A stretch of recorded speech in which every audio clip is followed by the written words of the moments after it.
What's going on, YouTubes? Good morning, good afternoon, good evening, all you beautiful, beautiful people. I hope everyone is having a fantastic day. As always, boys and girls, we got some crazy things that happened over the weekend. Bitcoin did an absolute drop. The overall market, in fact, did an absolute drop. So many people got liquidated. World War III possibly on the brink. At this point in time, we're seeing prices go lower and lower. I saw Gwei on Ethereum hit almost 600 Gwei, and holy cow, it has been a while since I've seen. I think that was possibly the highest I had ever seen Gwei, as a matter of fact. So if you happen to be the unlucky individual who transacted over the network during that period of time, I feel sorry for you. But at the end of the day, folks, this is part of the learning curve for every single person. This is how it goes. This is the normal market doing what it normally does, as a matter of fact. This time, it has proven to show so many different things. Bitcoin currently sitting at $63,305 at this point in time as of starting this stream. Actually, as a matter of fact, we saw Bitcoin drop even lower than that as well. You can see a beautiful little candle on that one. And we're going to be diving into a couple different items over here to see what really went down with this particular move in the most recent market trend. In fact, we see it actually coming down, testing out this 702 retracement that we had drawn on the fib retracement level. Pulling this up on the daily makes it a little bit easier to actually see this really happen, because at this point in time, you can see Bitcoin did in fact break its pennant. That doesn't mean that it's doom and gloom forever. This is part of a normal cycle in crypto. We have yet to see Bitcoin do a 30% drop this bull market so far since November, folks. Can you believe that? There has not been during this entire time a single 30% dip once this bull market so far. That is pretty freaking wild. As a matter of fact, you can actually check it out by pulling it up. Again, most of these on average are about 16 to 20%. This was probably the biggest it had was around a 27% dip, and that was really right when everything started kicking off on the bull market, a 27% dip. And then from there, it kept making higher highs, higher lows, higher highs, higher lows, higher highs, higher lows.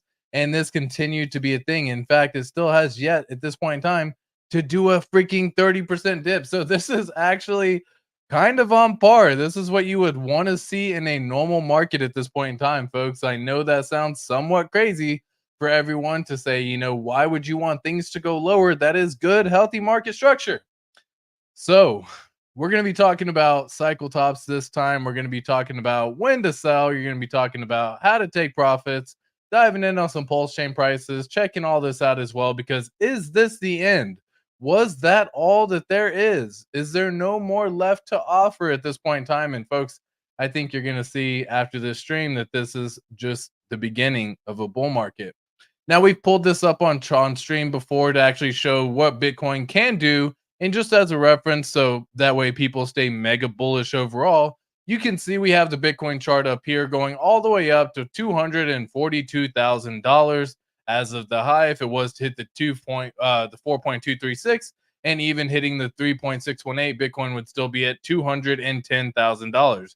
So for those of y'all who were like, oh my God, this is it. Nope. This is absolutely a normal cycle correction. We're coming down, testing out the 702, going lower as we stream. Love it. Love seeing it. Red candles, bring on more red candles. One thing we had been curious about, which Bitcoin had actually done a pretty damn good job, actually, if you look on the daily, was every day it was essentially red. It was followed by a green. Well, now we finally got a couple of days red back to back to back, as a matter of fact. And again, this is something that you haven't really been seeing. It's been 3 days red so far and then green like crazy. And then 3 days red so far and kind of green like crazy, pulling it back to that previous all-time high. So what do we see here? 3 days green again. Do we go another 3? And how low does it go?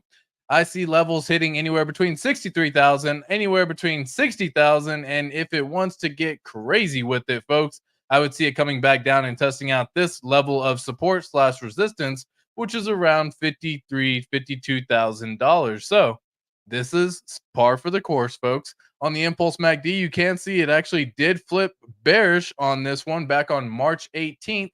And from that particular day, as a matter of fact, you can see it has in fact gone down 7.48%. So my gosh, this is crazy, folks. I laugh whenever I hear people say this kind of stuff because here's the thing.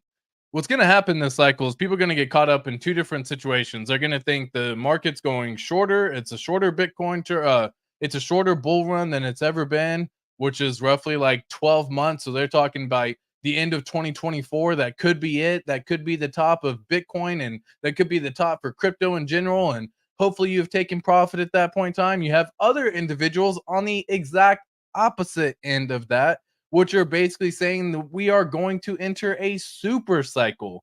We're going for 8 years, 9 years. We're going for a decade. We ain't never going to stop. This is par for the course. And as the market does this, it makes it very tough for either party to be correct because this is standard operating procedure, folks. So again, all we can do is just look at where the market is going, look at the actual trend, and see if we can make some sense out of it.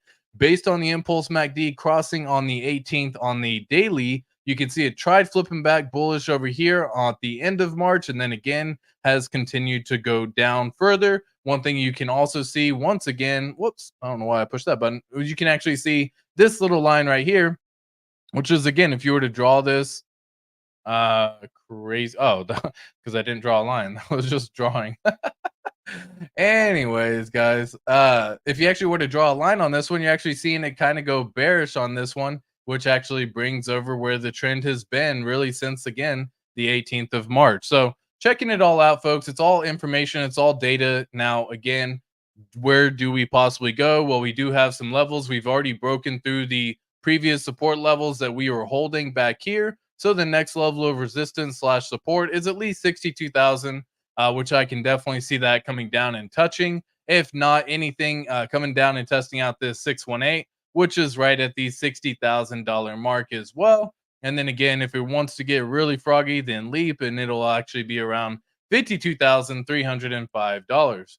So checking all these little indicators out, another one we're going to be pulling up is the actual the pi cycle top indicator over here. So you can kind of see that whenever we actually end up getting some of these movements as well, it actually ends up being pretty darn bullish for crypto or for the overall bull market, y'all. So again, whenever the pi cycle top actually indicates itself on here, this is one of those indicators where it has been pretty damn spot on with what it's actually saying for this. Now, again, this isn't actually showing. Let me see if I can clean this up and use a different chart. Let's use this one right here. So this is a pi cycle top indicator right here. Again, you can see that it actually indicated back on 2021 when the market actually was the top. So could that be a possibility for you to sell? Yes, that could in fact be 100% a possibility for you to sell. Another indicator that I was looking at as well was the actual one. This was actually created it's called the Bitcoin halving cycle profit. And I believe it was created by Kyle. Let me get his name correct over here as well. Kevin, my apology, Kevin Svensson. So Kevin Svensson made this pretty cool chart, I'm not going to lie, for the indicator, at least at this point in time, showing what Bitcoin can possibly do as well. So if we pull it up back on charts that we actually have for the overall indicator chart back here and go all the way back, one thing you'll notice is every single time the Bitcoin halving happens, you get about 40 weeks to start taking profits. So we haven't really had the halving happen yet, but after the 40 weeks is when you start taking profits, all the way up to 80 weeks after the halving to stop taking profits. From there, you tend to be pretty damn good on your actual profit taking ability. And this can be used not only for Bitcoin, but also any other crypto that you might also be holding as well. So, as an indicator, this is showing that on average, you probably want to wait to start taking profit until roughly about 40 weeks after the halving and continue that for essentially the next 40 weeks to make it all the way into the actual top. And you're never going to get the exact top. So please don't try to time the exact top. That is a fool's game. You never buy the exact bottom. And if you are the lucky individual who did happen to purchase during that time, congratulations. That is not the norm.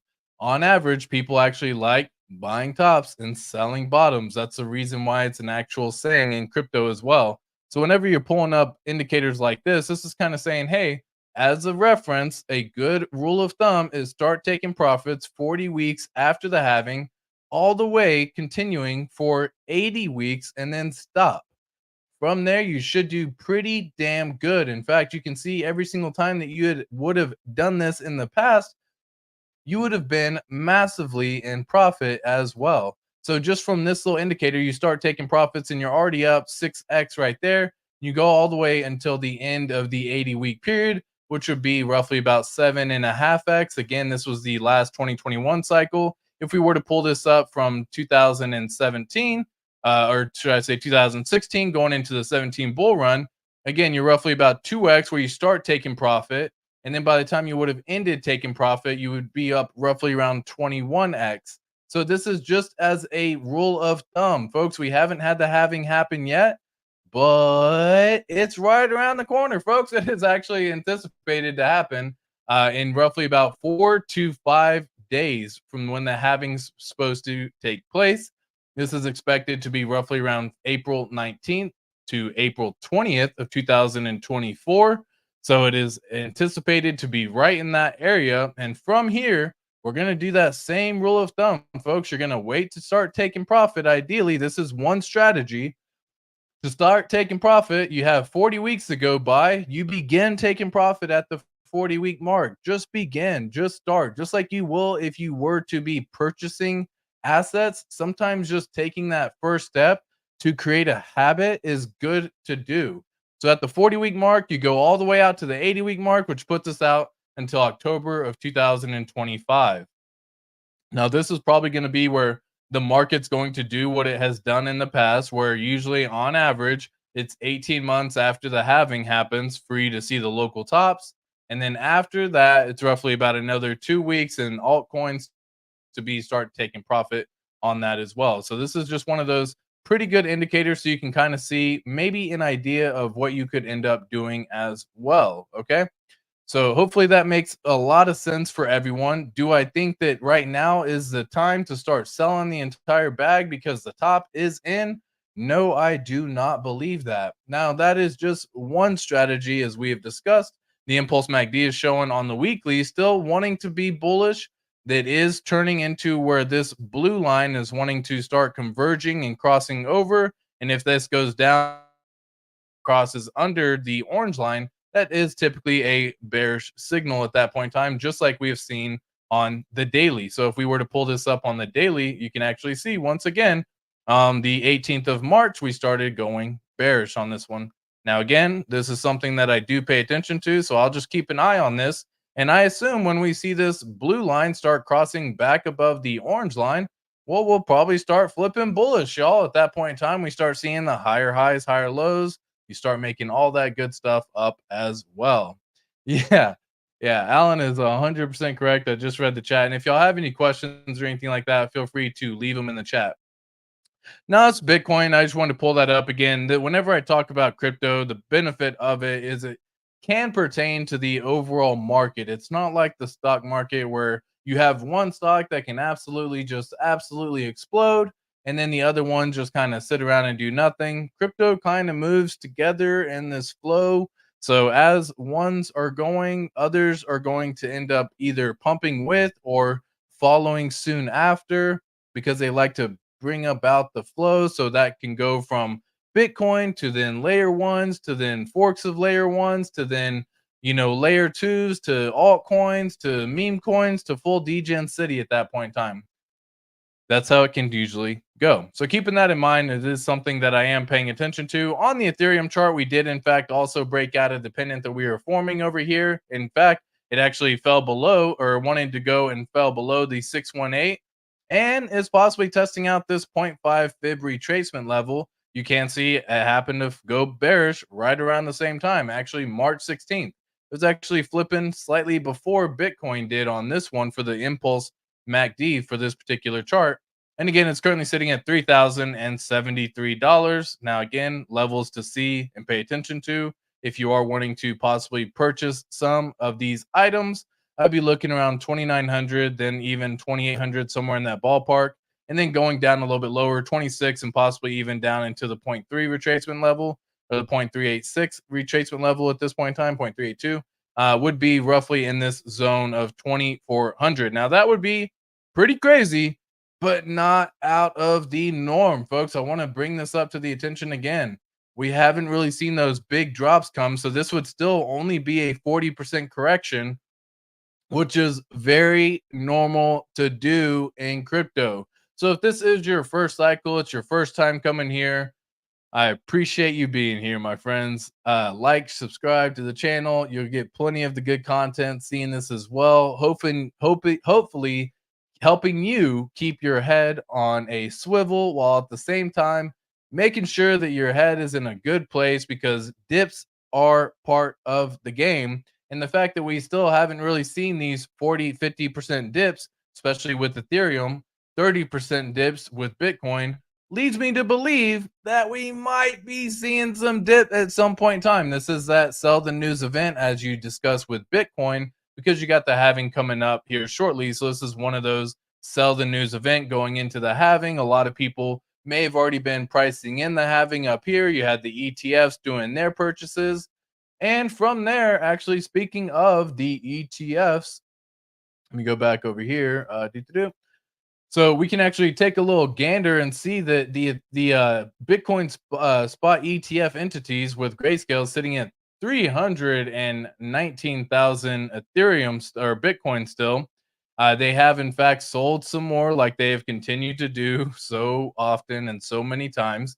They're still sitting on roughly about 20 billion Bitcoin over there, with roughly about 9 billion Ethereum.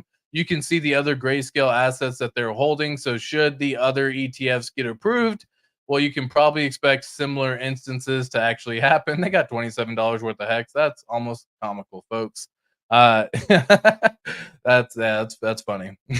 Anyways, you got BlackRock doing their thing, holding 17 billion now, going up with all the other ones as well, holding a few of the additional items with $5,000 in each. So I'm waiting for the ETF to start getting approved. Otherwise, these other ETF asset managers are currently not really holding other cryptos at this time.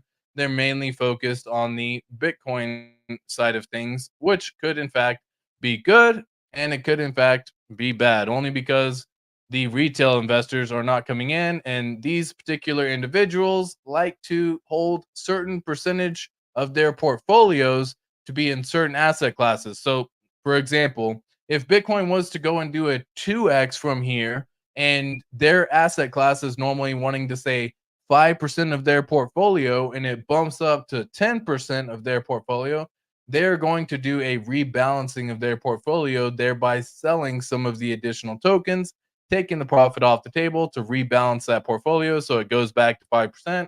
This is very common to do when you start dealing with larger entities and items and individuals and asset managers who like to, again, hold certain amount of items in here.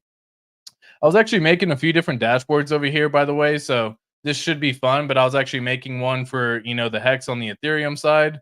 They don't have PulseChain in regards to the data that you can pull at this time, so I can't pull it up just yet. But again, this is showing quite a bit of interesting items over here, breaking it down either by the price chart, which you can see it doesn't do log, so it always looks very fun to look at. But you can actually see the overall market cap, which at one point in time in 2021, folks, Hex actually was at $560 billion for the market cap, which was basically third in regards to where the overall market cap was sitting. In fact, you can actually see just right now, if it was to even be in the range of market caps, we can take a little gander. It would actually be up here. Where would it end up being? Oh, market cap over here, tripping. So it would actually have been above Ethereum at this point. So good stuff over there. Now, again, this is just one of those funny items that I'm checking out. And, I'm going to see what we can make out of this data for the Hex price chart, but it shows the top holders. It shows some interesting items over here. It shows where the majority of the tokens are. It shows the alt season index, which right now we're at 40%. So alt season still hasn't fully clicked on at this point in time. You can see the people staking. You can see the people ending the stakes and all that good stuff. The null address means they ended a stake, is all that particular item means at that point in time.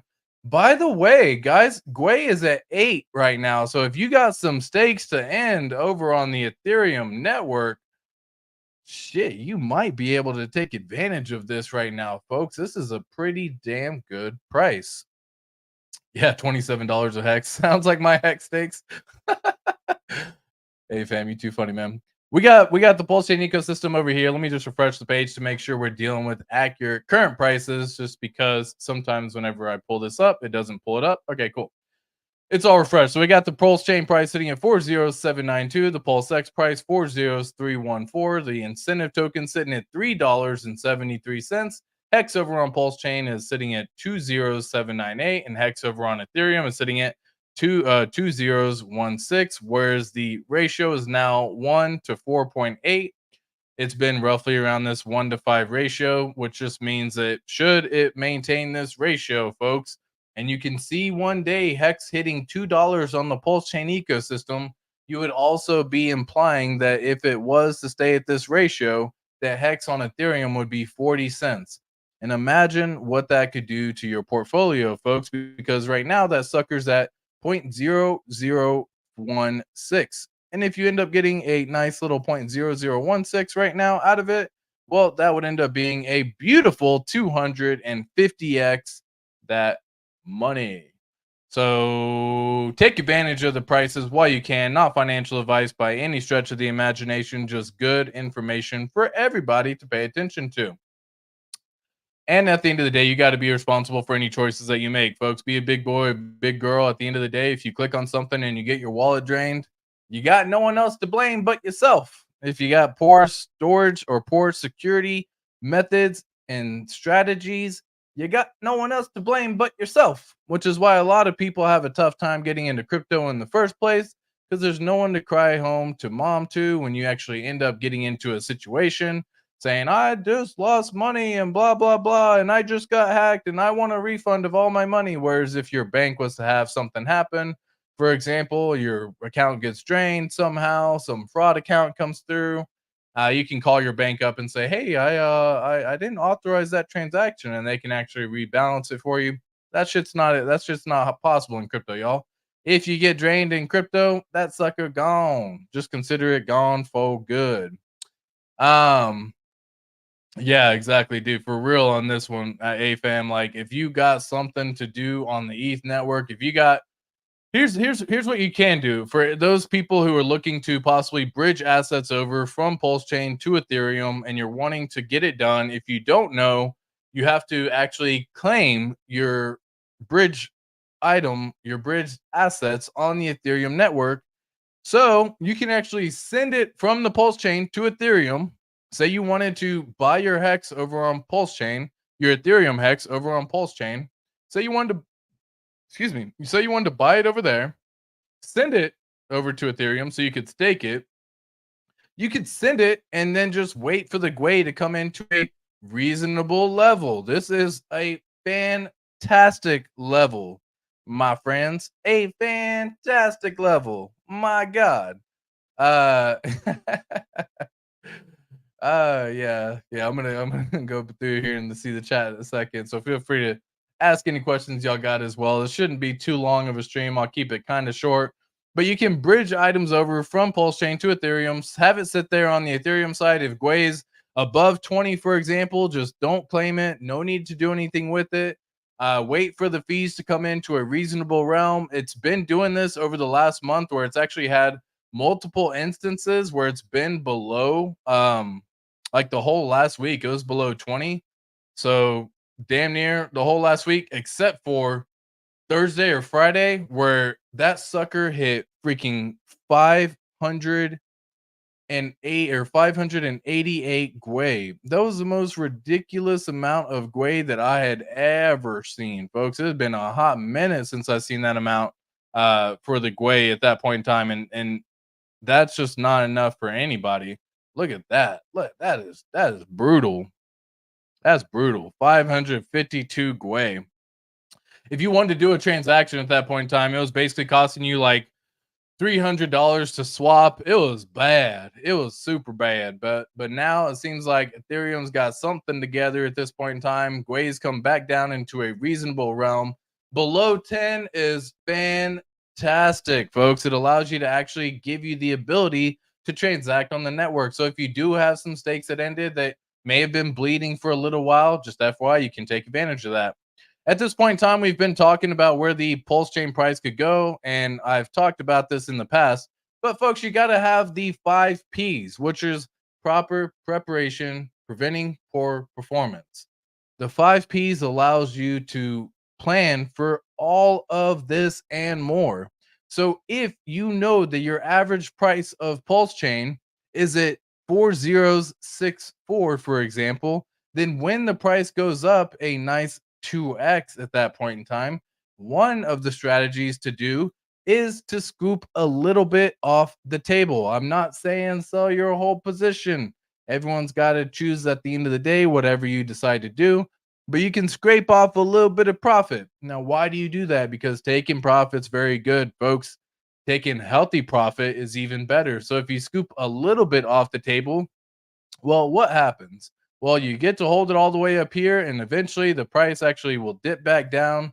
And the crazy part is when you do start seeing 60, 70, 80% dips, which so far from the most recent local top, it dropped 68%. Should it go down even lower, you can actually come in and start reaccumulating even more with a DCA strategy. And it just gives you the ability to take profit along the way.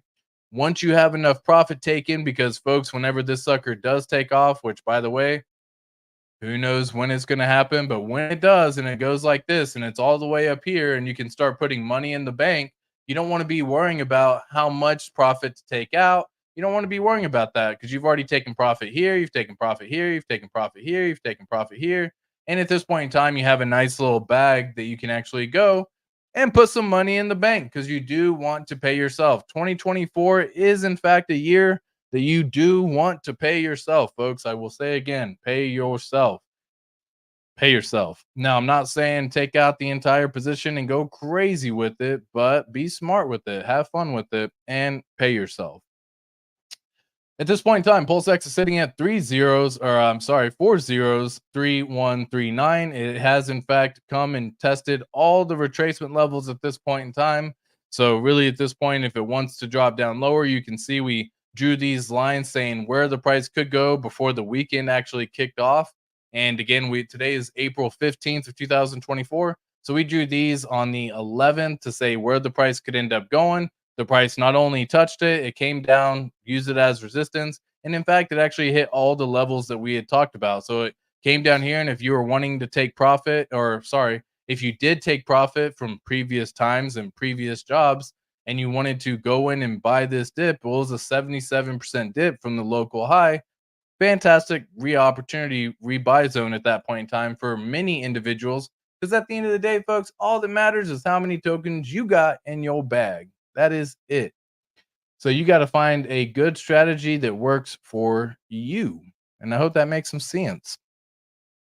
Now, again, where could price end up going? Well, we're probably going to play in this zone for a little while until I start seeing the 9 and 15 EMA start actually getting a little bit more bullish. Whenever I can start seeing these two lines right here that you're seeing get a little bit more bullish with it and actually cross above and see the 15 go like this, for example, that would be times to get bullish, which even then, this is pointing toward end of April.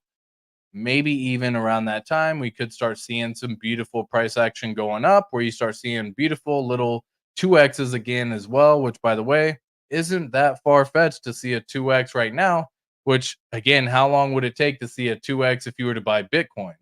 Well, it's probably going to take a little bit of time is my guess.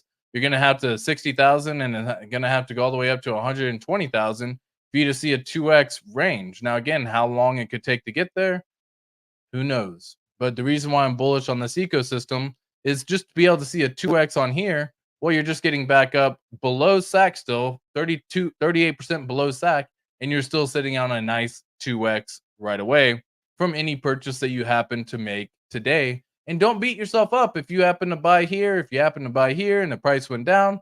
That is very common in crypto, folks. I talked about it just moments ago, but you won't buy the exact bottoms and you won't buy the exact tops. So the best you can do for yourself is continue to DCA over a period of time. Crypto Khalil in the house. What's up, my friend? How you doing? Well, yo. The Dark Fabula. Love the name. W. Logi 33. What's up? What up? What up? What up? Clinton Rock, Jason Smith. Hello. This bull market is more stressful than divorce court. I feel like that sometimes, guys. That was one of the questions someone asked me a long time ago. Is um, which is more stressful, a bear market or a bull market? And I'm a believer that the bull market's actually more stressful, because again, you start seeing prices start going up, you start seeing these little 2x gains, you start seeing all these things happen, you start getting euphoric, you start feeling excited, and then you start seeing 60, 70, 80% dips, and you're like, no, or you say, I wish I would have taken profit. It always ends up being the case. Or you when you start seeing the price pump like crazy all of a sudden, because it happens fast, guys. It can happen within the span of like a week where you just see a 2x and it's like boom. And you say, damn, I wish I would have bought more. Always happens. Always happens. Whereas a bear market, you're like, this sucker's going down for at least another fucking year. I'm just gonna keep on holding. I'm just gonna keep on chilling. I'm just gonna keep on having fun with it, and that's kind of how it ends up going as well for overall all of these items. Let me see. Play a little sub song. Hit the sub button, hit the like button. If you're having fun, comment, type something. If you're laying back, leaning in, engage. Just take a second. What the fuck is up, y'all? Chilling, chilling, chilling, my friend. Just having another fantastic day, folks. It is always beautiful to be here, to be a part of this.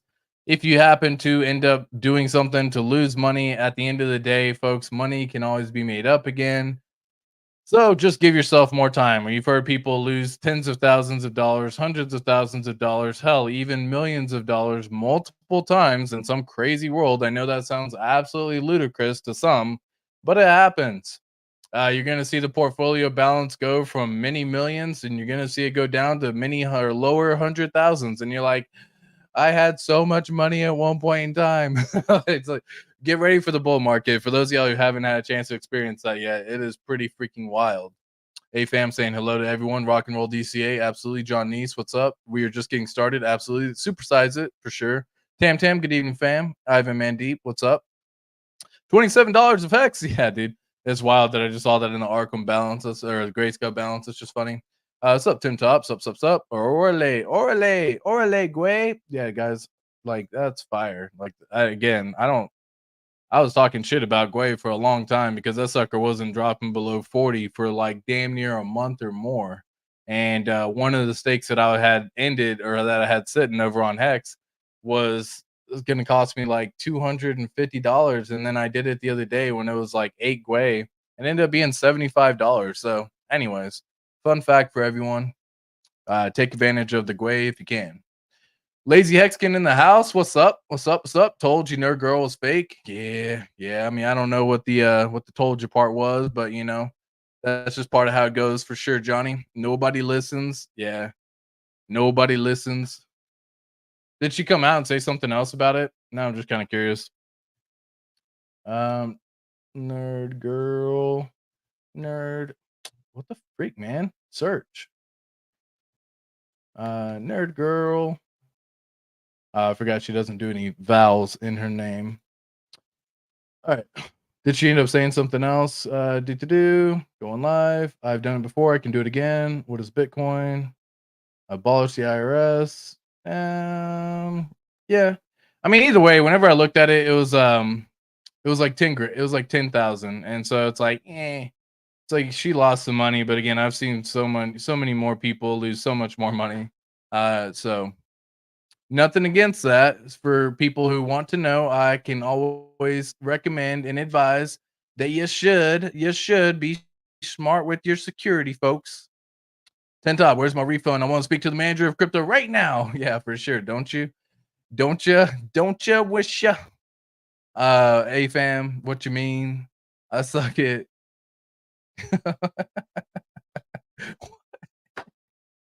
Yeah, 552 Gwei sounds like prices every single time. My stake saying Gwei is so low now because ETH is unusable.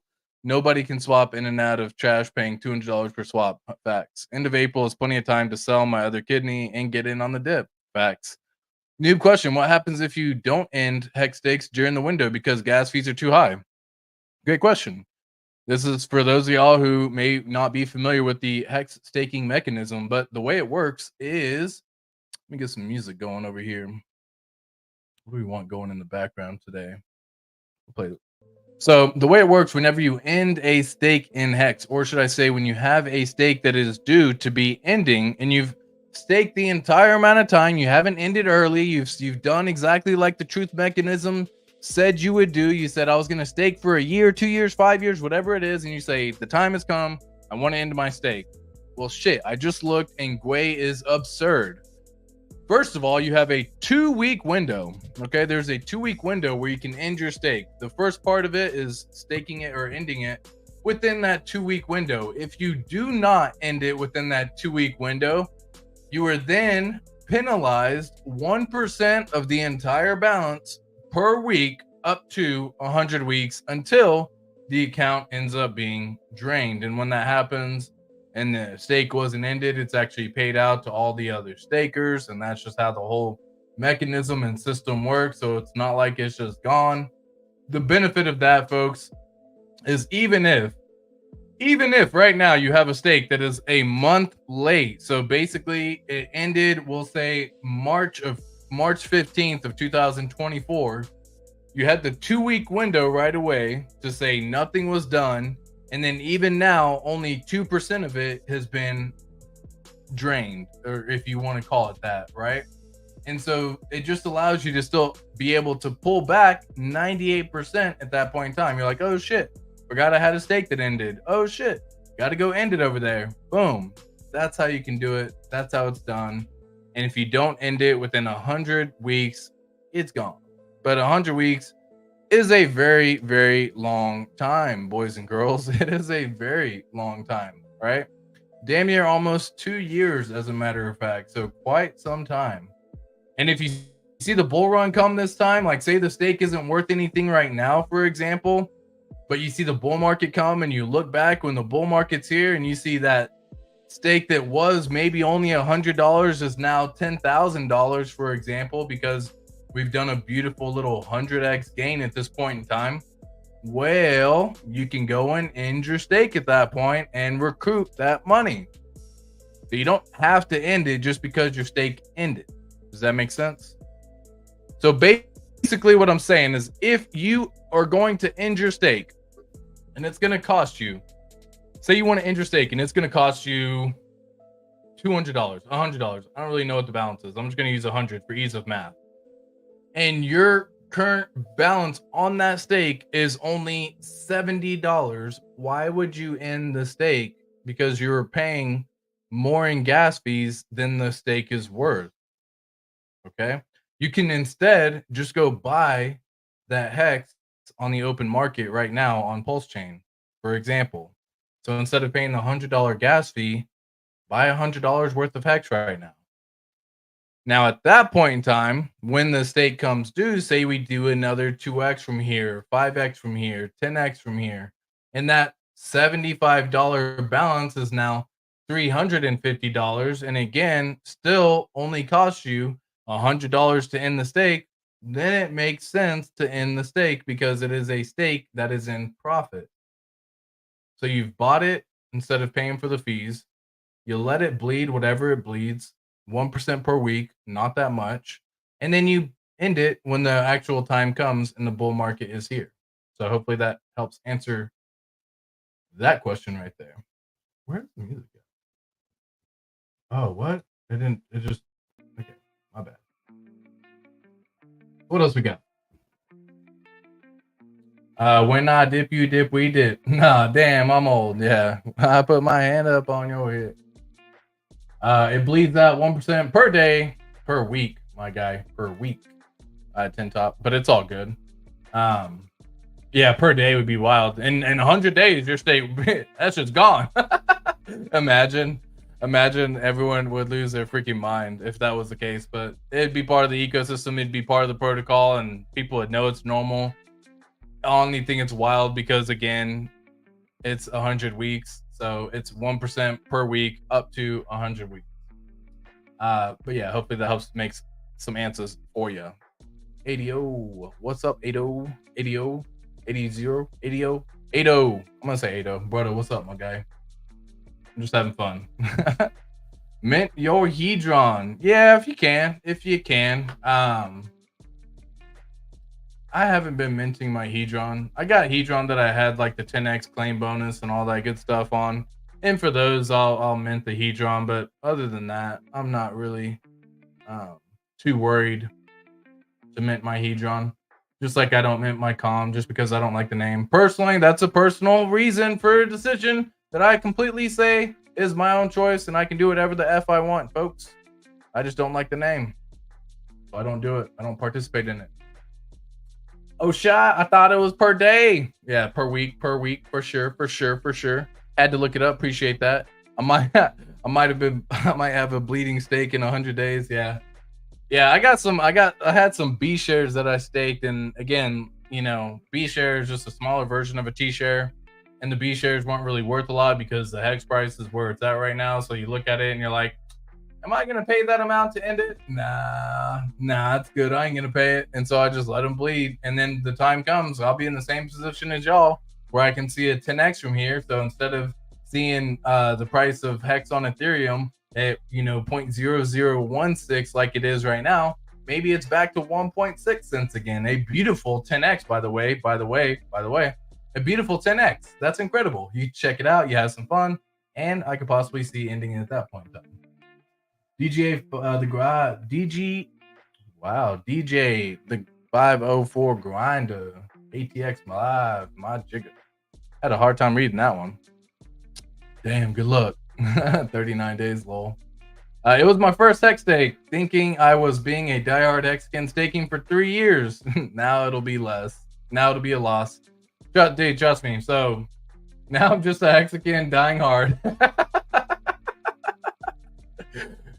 We either gonna get rich or we're gonna die trying.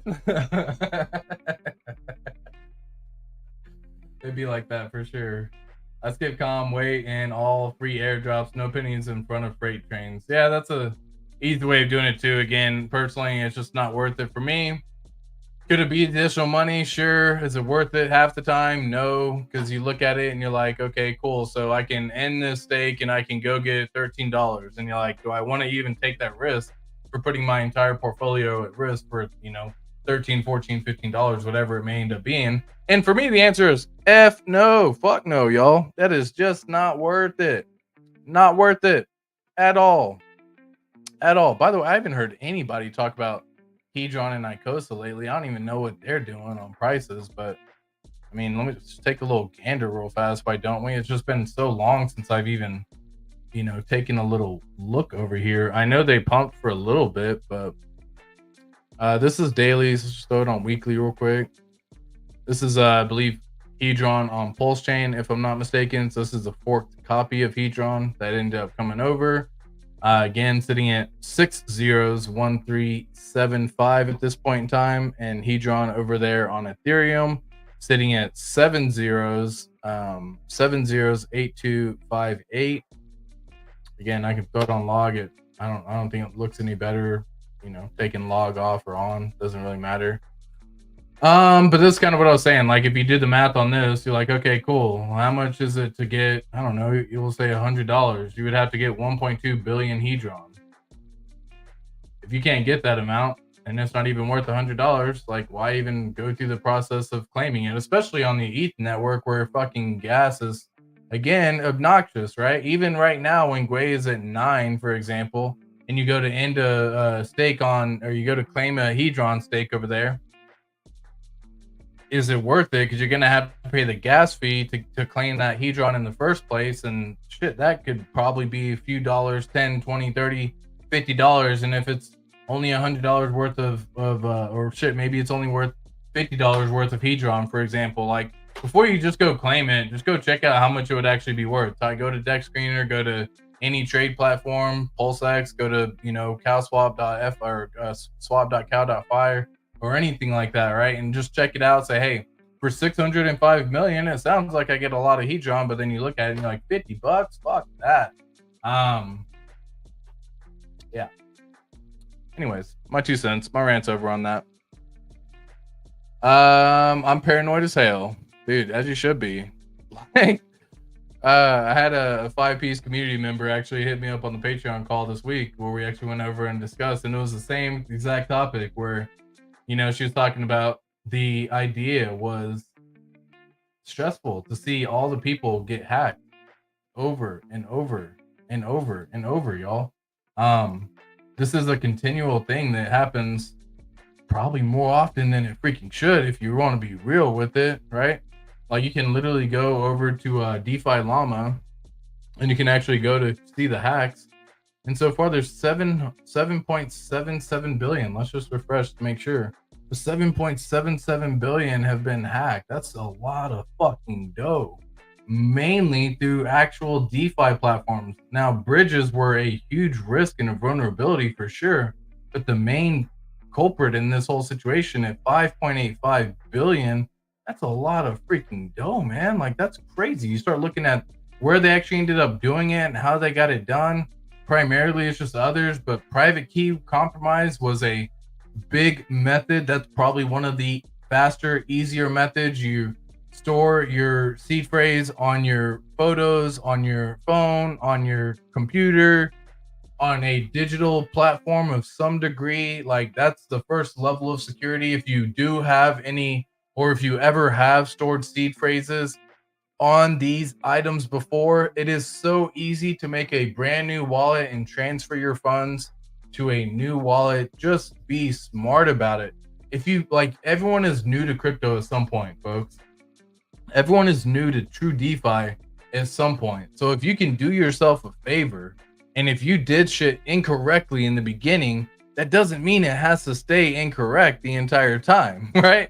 You could literally go fix it right now, and you could take the next level of security and actually move over the items into a hardware wallet where you get another level of security. I'm not saying that you have to do it all right away, but you should do it sooner rather than later, because if you ever did store your seed phrase incorrectly at some point in time, this is how it goes, where you get private key compromised through social engineering. This is where you see the people saying, hey, go revoke here. Hey, I have a question for customer support. And then they're like, I'm here to help you. I'm customer support. Enter your seed phrase. And then fucking gone. $625 million have been hacked through that method. And again, you can see a couple of them are through contract being, you know, fucked up. You can see a few of them being flash loans. You can see a couple of them being root exploited.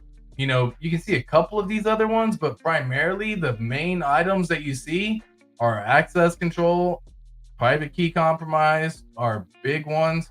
And then again, the others are just like, who knows what really fucking happened. They lost their keys on a boat or something like that, right? But that's how it goes, y'all. And you start having the fear of being like, well, shit, dude, all I hear is people getting hacked. All I hear is this. And I'm a little bit worried and, you know, don't want to be doing that kind of stuff. And yeah, exactly. You see, like, look at Nerd Girl. Like, she's a perfect example of this, you know, where you see someone, whether it be someone you trust, whether it be someone you don't even know, and you connect your core portfolio wallet, which you shouldn't be doing in the first place. If you're ever interacting with a brand new protocol, always have a freaking condom wallet or a DJ wallet or a play wallet or whatever the heck you want to call it. I don't care what name you give it. Have a separate wallet different than your core portfolio wallet. That shit should never touch anything brand new. Ever. You can move items from your core portfolio wallet to a condom wallet to go degen and do whatever you want to do with that, right? But if you don't do that steps, then yeah, dude, you're going to be wrecked. I'm collecting Icosa from Ethereum slowly on PulseChain. Cool. Like Crypto Wonder says, you heard so much about Hedron and Icosa, but no one talks about that anymore. Damn. That's facts, though. Do y'all think farming Inc. is the best bet on PulseChain? I was too scared of impermanent loss and quit after 3 months. Yeah, we've talked about this briefly before, and I'll probably finish it over here on this comment right now. But like when you farm on PulseChain and you're in the farms, for example, one of the things that happened right away that I can just kind of give you a little rundown or a heads up on is when you are in these farms and you're in this farm in particular, the PulseX farm, your chance of impermanent loss is damn near zero, man, because PulseChain moves together, right? So if like we pull up PulseX right here, and you actually compare it against Pulse, it plays within this range and region. So like basically what this means is you get 2-to-1 for PulseX up here, you get 4-to-1 for PulseX down here, right? And so basically meaning 4 PulseX gets you 1 pulse is another way of saying it, or 2 PulseX get you 1 pulse. Whenever I say 2-to-1 and 4-to-1, this is just ratios how it works. But it stays pretty much within this ratio. Now, I'm not saying that it's always going to do this forever upon ever, but dude, if you actually were to type in this on an impermanent loss calculator and one token goes off and does a 2x higher than the other token, so 100%, meaning one token did a 2x, the other token did 0, your net loss or impermanent loss is 5.7%. You can make that up fairly quickly at this point in time. As a matter of fact, you can actually figure out the exact amount of time it takes to do the impermanent loss calculation. You do 14.76, divide that by 365 days, and then you say, what was it? What do we say? 5.79. So 5.79 divided by 0.04, which is the 14.76 divided by 365 days, means it would only take you 144 days of farming to actually be able to kind of like eat that up. Now, the benefit of being in this farm right here in particular is if you just stay in this farm, you probably don't really notice any impermanent loss because this shit's going to bounce back and forth, back and forth, back and forth, back and forth. Now, again, you got to make that decision for yourself, but that's probably one of the safest bets to be in. Now, I've said this already in the past as well. If you wanted to look at this in particular and say, let me just refresh real quick. If you wanted to look at this in particular and say, okay, cool, well, this would earn me how much ink if I was to put in, you know, we'll say $2,000 right now. Well, per day, this would get you roughly about 1 ink. I've pulled this up as well in the past, but I'll pull it up again briefly. You can just go buy ink on the open market as well, and you can actually basically get what is many days worth of yield farming instead. So if you're scared of the impermanent loss portion of it because maybe you aren't familiar with it as much, let's just say you went off and did $500 worth of this particular token at this particular price right here, right now. So 500 divided by 3.74, definitely didn't do that number right, divided by 3.74 would get you roughly about 133 ink token. Okay, cool. So we talked about how long it would take for you to eat up this impermanent loss, which is roughly about 144 days. If you were to do this, one token doubles, the other token doesn't. And again, that's pretty much not how this has been playing, but neither here nor there. I'm just using the example. Or instead, you can be farming this, which gets you roughly about 0.216 ink per day, right? And so basically, you got 133 ink with the purchase on the open market right now today, which would actually, in fact, take you, if I was to do this divided by 0.216, 618 days of farming in this one, with $2,000 being inside this balance, to be able to get the 133 ink. So while this can be good, you can earn additional yield if the goal is to get ink. Buy it on the open market, my guy. There's nothing wrong with that. Not financial advice, but you don't have to worry about impermanent loss at that point in time. You don't have any risk at that point in time. I'm still farming in the farm for Pulse and PulseX. I have assets in there. I only do about 15% of 15% of my portfolio. 15, very small. My buddies do 100%. Neither here nor there. That's your own comfort level. That's your own risk level. You got to make that choice at the end of the day. But you can just buy it on the open market right now, man. The shit's pretty freaking cheap right now. So if like you wanted to take advantage of it and you're bullish on ink and you just want to get more ink, well, don't put yourself in a risky situation that you're not comfortable with in the first place. If you've never yield farmed before in the first place, don't do that to yourself. Buy the token on the open market. It's essentially equivalent to you farming for 600 days with $2,000. If the rates were all to stay the same, which they won't, by the way, right? It's just a fun rule of math because rates change. This thing's probably going to end up bottoming out where it's around 10, 9, 8%, something like that. It's not there yet, but eventually I can definitely see this being a thing where this APR is lower. Now, if ink pops off and goes crazy, it'll also increase the APR as well. But that's a different discussion. We're not talking about that. Now, if you're playing with other items such as a stablecoin, non-stablecoin farm, that's by far the riskiest, right? By far the riskiest. And if PulseChain doubles at this point in time, you see it's a 5% impermanent loss right away. And if you wanted to be in those farms, you kind of should have been in those farms already. Neither here nor there. I don't want you to go hop in now, though. Just because, again, you're taking on the further we go into the bull market, the higher risk to return ratio that you're giving yourself. Keep that in mind. Hold that ink. It's going to explode. 1,000. So peeps, perfect timing. Caught you live. Time you caught me right at the end, as a matter of fact, my G. But it's all good. So much love to every single one of y'all. I will catch you in tomorrow's stream. And guys, if y'all have any questions in the future, drop them down in the comments below. And I'll see you next time. Peace. I ain't gonna give up. Got too little time, I'ma live up. Head down, push forward through the tough times. Cause anything worth doing is a tough